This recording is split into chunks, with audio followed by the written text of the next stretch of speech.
Racing just is started here. Yes. Break quickly restart.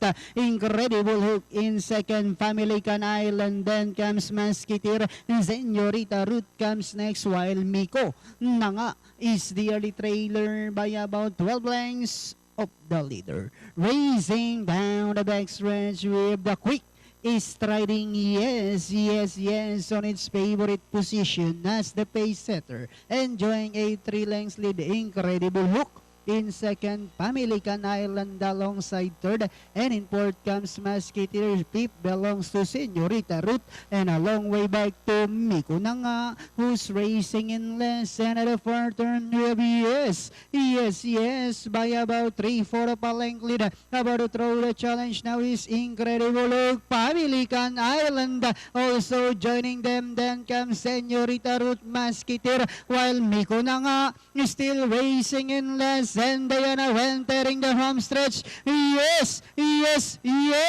by about 2 lengths. Incredible Hook. Family Can Island is on the outside. Last 100 meters. We have yes.